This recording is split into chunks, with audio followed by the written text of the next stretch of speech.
My name is Dennis Roach. My wife and I have been members here for 30 years. I love slogans like Deed Before Creed and the SEEK core values. The first three core values of SEEK are about our relationship to others. Every person is important and unique.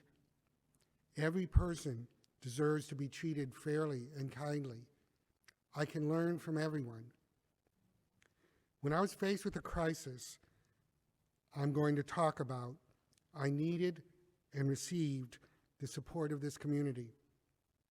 But I found myself questioning those values. I had heard them repeated weekly for decades, but I never thought about them deeply. But on August 20th, 2015, my younger brother Alan was alone in the auto repair garage where he worked. Someone walked in and shot him. He died. He was murdered. This was a tense time in St. Louis, and especially the Ferguson-Florissant area. But when my family discussed where to have his services, we decided to have it at his favorite place, a bar in Ferguson. Kate Lovelady performed the services. Some of you were there. And so were about 100 of his friends. Kate started by saying something like, "Wherever two or more people are gathered in common communion is holy ground." It caught me a little off guard. We were in a bar surrounded by high tops and liquor advertisements. But it was not an odd memorial for Al. We were also surrounded by the people that knew and loved him.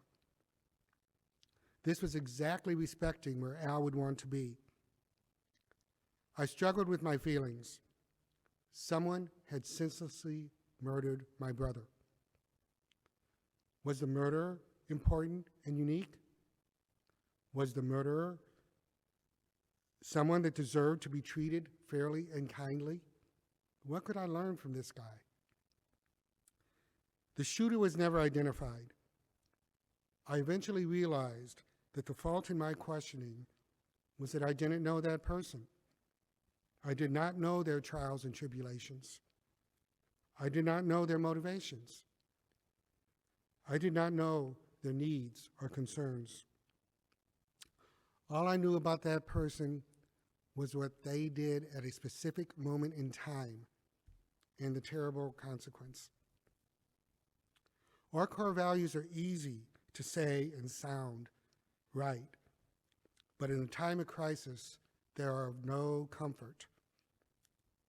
But then I complicated other values. I can learn from the past to build for the future.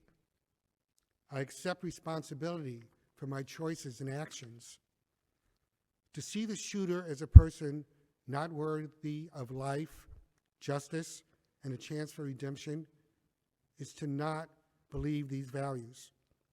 To see a shooter as a person lacking the capacity to ever understand and accept these values is to negate humanity's capacity for change and growth.